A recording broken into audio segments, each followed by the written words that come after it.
Howdy, partners. We back. It's your boy here, and we have the legendary trailer for tonight. I was just doing a live stream prior to this where we had a little bit of speculation going on, and it looks like the legendary hero for this one is going to be legendary Ninian.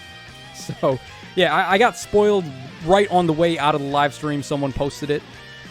Oh, that's really good art, though. I'll give her that much. Okay. So, legendary Ninian, it seems like they're still doing the theme of significant others to the main lords. So, they haven't yet branched out. I thought they were going to do, like, something else, but no, we're still locked in main character and significant other territory. Ninian is, of course, in love with Eliwood, so that's why she was designated to be on this banner. She's a cavalry green breath unit. Okay, cavalry. Obviously, she's going to be a dancer, right? Because it's Ninian. So, another cavalry dancer getting added to the mix. I'm already scared for what's going to happen here. Because the Fallen Ninian is such a good dancer. I think if she was a cavalry type, I think the Fallen Ninian would actually be probably the best dancer. Because all the effects that she grants after she dances. Now, imagine that on an actual cavalry dancer. I think this Ninian has a lot of potential already. So, she's going to be a water pair-up hero. And she grants the Res Blessing for the stat bonuses. Alright, so let's see what our girl Ninian is capable of here. Very cute sprite there. I love it when the girls are all like smiley and stuff. Let's just back up a little bit so we can see that sprite. She's got like glowing orbs around her too. This is a really cool sprite. I like it, yeah.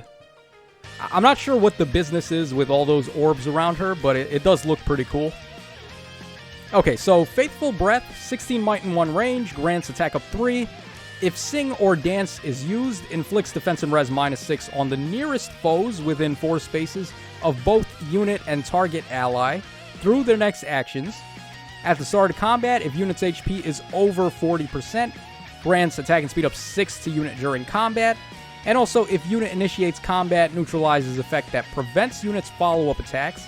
And also, if unit initiates combat and has weapon triangle advantage, or a penalty is active on the foe, foe cannot counterattack. And then she has adaptive damage, of course. Interesting. Wow, they gave her a lot more player phasing than I thought they would. So she's getting attack and speed up 6. She has half a null follow-up, the better half if you're initiating. And then she has potential for a wind sweep effect, or fire sweep, I should say. Very interesting. When would you ever want to attack with a dancer, though? That's the thing. Like, I can understand attacking with Brave Marianne, but typically you don't want to attack with dancers if they can't have Galeforce, and her being a dragon, she can't have Galeforce. So this is a little bit awkward there. Her debuff effect isn't quite as powerful, though. This is only looking at the weapon, though. Let's take a look at the rest of her stuff first.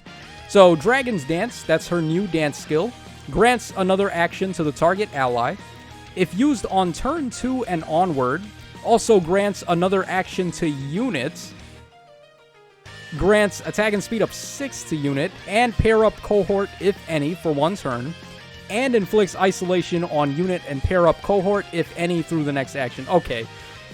If they didn't include that part there, I was going to say this is just stupid. So she can dance an ally, and then she automatically refreshes herself. That's a little bit much. But thankfully, there is isolation involved, so she's not going to be able to dance twice in 1 turn. Effects that can trigger on turn 2 onward will not trigger again for 3 turns after triggering. Cannot target an ally with Sing or Dance. This skill is treated as Sing or Dance. Wait, hold on. If used on turn 2 afterward, is that going to... Well, I guess it doesn't matter. I was going to say, like, if you did this on turn 1, could you avoid the isolation and dance twice? But no. She's not going to get the second action if she dances on turn 1. So, they found a decent way to balance it, I guess. Alright, then she's got Attack and Speed Catch 4. We have Speed and Res Near Trace 3 and Blue Feud. I have no idea why she's so offensive. Like, why is this Ninian so offensive? Why'd they make her such a player phaser? She's a dancer that cannot have Galeforce. This is pretty awkward design. I guess maybe the idea is that she can dance, she can get a second turn with her dance skill, and then she can attack the enemy. Hopefully she's not too far away from them, so then she can near trace herself away to safety. That's probably the idea they were going for. Okay, I guess that works. That's not the worst thing in the world. I wish her debuff was more like a ruse, though. It would have been better, because that's the reason why I like the Fallen Ninian so much, is she inflicts guard, and then she does the ruse type of debuff. Whereas this is more of like a menace type of debuff. Okay. Alright, there's her legendary dragon. She's just more shiny. Oh, wow. That's an awesome attack, though. That's pretty cool. Alright, here are her stats, by the way. We got 44 HP. We have 58 attack, 43 speed, 23 defense, and 25 res. So, very different from the other Ninians, where she's got basically all res and all speed. This one's got more attack and speed. And then res and defense are kind of low. Okay. I don't know about that. I feel like it would probably be better if she had more res, because then you can run the support skills on her. But yeah, this looks like the way they want you to play her, basically. Is just have her dance, and then have her attack and Kanto herself to safety. So I guess it's fine, but doesn't seem like anything must summon worthy.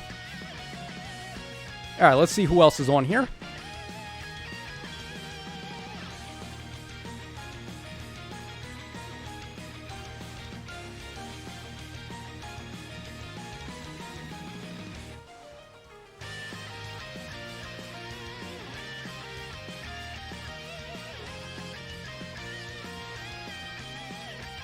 Okay, so here is our banner.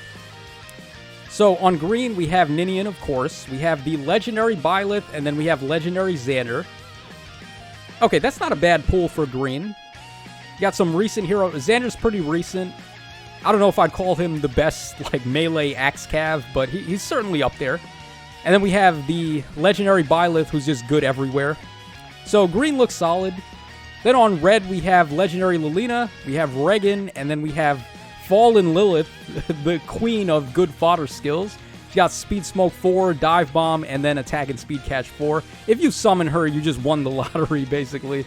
What an insane fodder pull that is. And then for, let's see, what else? We have Colorless with Milla. We have the Ascended Florina, and then we have Tinny. Alright, whatever. That's not a big deal. I wouldn't put too much value in Colorless. And then on blue, we have Fallen Ninian, legendary female Byleth, and then we have Dagger. Or, not, rather. My bad, guys. Okay, so green definitely looks like it's in first place. I would say red is not too far behind. Lilina and Regan are both pretty good. Also, this unit is one of the best fodder pulls you can get. Colorless, I would say, is definitely in last place, because Milla's useful, but she's just not really as recent as some of the newer stuff we got. I'm not a fan of Ascended Florina at all. Tinny is actually probably the best unit on here, but or the best unit on Colorless, but I wouldn't say you need her that much. And then on blue looks like a skip. It's not like the craziest. Actually, no. Let me recant that statement. Fallen Ninian, who, like I said, is a really good dancer. This Byleth is pretty good too. And then Knot is just good for defenses and just good in general. She has Pathfinder. She has bonus doubler on her weapon. So you can definitely get some good use out of her. Yeah, so it's not a bad banner, but I'm probably going to skip. I might not have skipped if they made this Ninian more like the Fallen one with the Ruse Dance effect and the Dragon movement. Or the Cavalry movement, but that's not what they did. So let me know in the comments what you guys think of the new Legendary Ninian. I think it's a pretty good choice for artwork and design and all that stuff. They did a pretty good job with her. I like her sprite as well. Her attack animation's pretty fire. So not too bad for a legendary hero, but I'm wondering what they're going to do once they run out of the significant others and the gender swaps of the Mai units. So we still have male Corrin and male Robin to go. And then we're going to finish the Mai units, and then I'm not too sure how many other spouse or significant other characters we have left for the Lords. But once we run out of those options, then I think things are going to get more interesting for these legendary heroes. So that's all for this video. Hope you guys enjoyed the coverage. This is your boy Tacho signing out. So take care, and I'll catch y'all again on the flip side.